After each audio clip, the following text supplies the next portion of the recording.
नमस्कार स्टूडेंट, आज हम क्लास 10th के chapter 11 the human eye and the colourful world मानव नेत्र और रंग बिरंगा संसार के बारे में पढ़ेंगे। तो मैंने आपको last chapter reflection and refraction of light में बताया था कि जो लाइट के बारे में बताया था कि विदाउट लाइट हम इस दुनिया की खूबसूरती को नहीं देख सकते। तो इस दुनिया की खूबसूरती को दिखाने के लिए हमारे पास एक सेंसिटिव ऑर्गन है जो है आई। तो अगर आई नहीं होता तो हम इस दुनिया को नहीं देख सकते थे। तो इस चैप्टर में human I, defects of I, dispersion of light और इसके कारण जो भी एक फिनोमिना होते हैं वो सब हम पढ़ेंगे इस चैप्टर में। तो लिटल हम स्टार्ट करते हैं ह्यूमन आई से। तो ह्यूमन आई क्या होती है, इम्पोर्टेंट है। कई बार इससे 2 नंबर 3 नंबर का क्वेश्चन आने की ज़्यादा पॉसिबिलिटी होती है। कभी कभी 5 नंबर का क्वेश्चन भी आ जाता है। 2 नंबर में पूछ लिया जाता है कि ड्रॉ द लेवल डायग्राम ऑफ आई, या फिर आपको 2-3 पॉइंट दे दिए जाएंगे, आपको उनकी डेफिनेशन देनी है। तो यही हमको इस चैप्टर में पढ़ना है। तो देखते हैं। तो आपको देखो, अगर हम आई को देखें तो वो एक बॉल की तरह होती है, इसलिए इसको आई बॉल कहते हैं। ये टोटली पूर्ण रूप से बॉल की तरह तो नहीं होती, लेकिन एलिप्टिकल शेप में होती है। तो आई का जो आई बॉल का जो डायमीटर होता है वो होता है 2.3 सेंटीमीटर। कितना होता है? 2.3 सेंटीमीटर। कई बार 1 नंबर में यही क्वेश्चन पूछ लिया जाता है what is the diameter of eye ball. तो 2.3 सेंटीमीटर होता है अप्रॉक्स। किसी का थोड़ा ज़्यादा भी हो सकता है, किसी का कम भी हो सकता है। तो जो हम मान सकते हैं कि 2.3 ही होता है। नेक्स्ट हम बात करें तो ये हमारी आई है। आई का जो ये बाहर की तरफ बल्जिंग पार्ट है इसका नाम होता है कॉर्निया, जिसको हिंदी में स्वच्छ मंडल कहते हैं। इसको स्वच्छ मंडल कहते हैं। अब इसका जो काम क्या होता है कि जो लाइट एंटर्स करती है वो हमारी कॉर्निया से ही करती है। जो लाइट एंटर्स करती है आई में वो कॉर्निया के थ्रू ही करती है। ये एक ट्रांसपेरेंट लेयर होती है हमारी आंख के सामने, इसको कॉर्निया बोलते हैं। अब कॉर्निया के बाद अगर हम बात करें तो जो हमारी आंख है उसमें जो प्रतिबिंब है वो रियल एंड इन्वर्टेड बनता है। तो वो किस पार्ट पर बनता है ये भी इम्पोर्टेंट है कि आंख के किस भाग पर प्रतिबिंब बनता है, इमेज फॉर्मेशन होती है। तो ये जो पूरा पार्ट है ये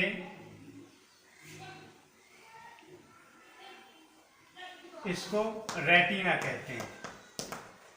और रेटिना पर ही जो इमेज फॉर्मेशन होती है और वो रियल एंड इन्वर्टेड होती है। कैसी होती है? Real and inverted.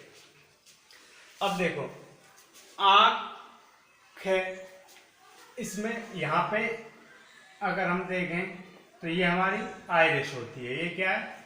आइरिस।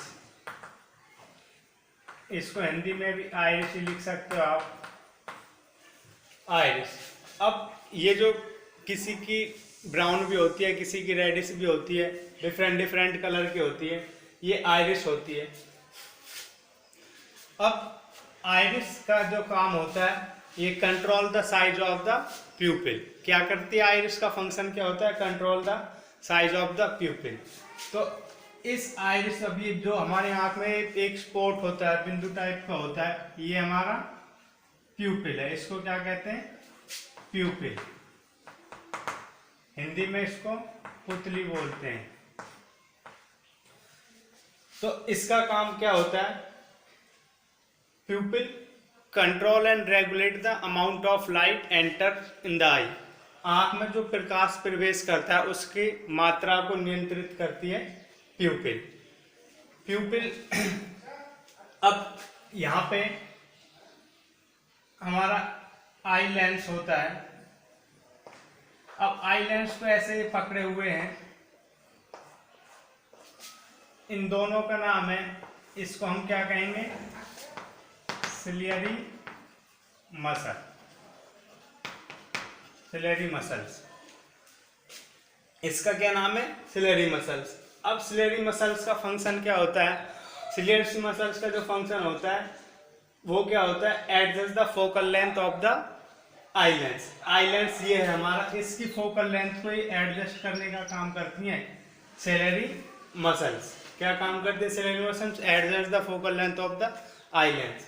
कैसे करती हैं, अगर हमको दूर देखना है तो ये क्या हो जाती हैं, रिलैक्स हो जाती हैं, और जो हमारा आई लेंस है वो ऐसे थिन हो जाता है, ऐसे थिन हो जाता है जब हमको दूर देखना है। अगर फोकल लेंथ को बढ़ाना है, अगर फोकल पास देखना है तो सिलेरी मसल्स क्या करती हैं, आई लेंस की जो साइज है उसको छोटा कर देती हैं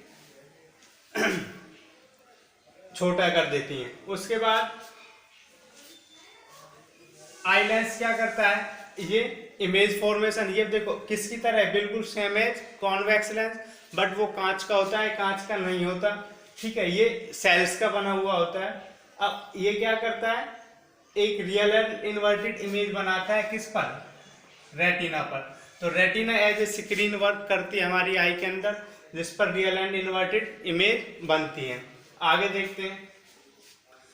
अब हमारा कॉर्निया हो गया, प्यूपिल हो गया, आइरिस हो गया, सिलेरी मसल्स हो गया, आई लेंस हो गया। उसके बाद ये है हमारी नर्व ऑप्टिक। नर्व ऑप्टिक का बड़ा ही मजेदार फंक्शन है। क्या करती है, जो रेटिना पर रियल एंड इन्वर्टेड इमेज बनती है, वास्तविक और उल्टी इमेज बनती है, अब उसको हम कैसे, अगर फिर तो हमको उल्टी दिखनी चाहिए वस्तु, तो क्या करती है, नर्व है जो एक ऑप्टिक नर्व है, इनको दृक तंत्रिकाएं बोलते हैं हिंदी में।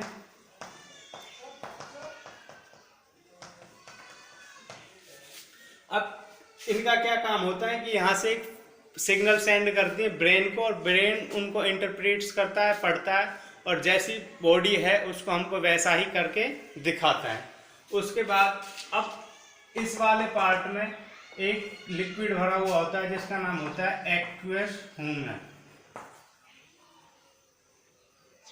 और इस वाले पार्ट में भी भरा हुआ होता है जिसका लिक्विड, जिसका नाम होता है विट्रियस ह्यूमर। अब इन दोनों लिक्विड का जो वर्क होता है, फंक्शन होता है, वो ये है कि अगर कोई भी सडन एटमॉस्फेरिक चेंज हो, अगर कोई भी वातावरणीय परिवर्तन हो, तो उस समय जो हमारी आंख है वो कोलैप्स ना हो, मीन्स ऐसे मिल ना जाए, उसे रोकने के लिए हमारा जो एक्वस ह्यूमर है वो और विट्रियस ह्यूमर है वो काम करता है कि आंख को एक तो नमी प्रदान करता है, वेट रखता है, दूसरा उसको कोलैप्स होने से बचाता है। नेक्स्ट, अब ये हमारे आई के बारे में हो गया। अब आपको करना क्या है, अपनी रफ कॉपी में पहले तो ये सब फेयर नोटबुक में अपना नोट करना है, उसके बाद अपनी रफ कॉपी में कम से कम 5 बार आई का डायग्राम ड्रॉ करना है, और उसके सभी पॉइंट को लिखना है, उनके फंक्शन लिखने, एक बार अच्छे से इसको पढ़ लेना, मोस्ट इम्पोर्टेंट है। 2 या 3 नंबर में क्वेश्चन आने की पॉसिबिलिटी होती है, तो कम से कम 5 बार ड्रॉ करना है आई के बारे में, और सारे पार्ट्स को लिखना है, नाम देना है, और उसके बाद इनको डिफाइन करना है। तो आज के लिए इतना ही।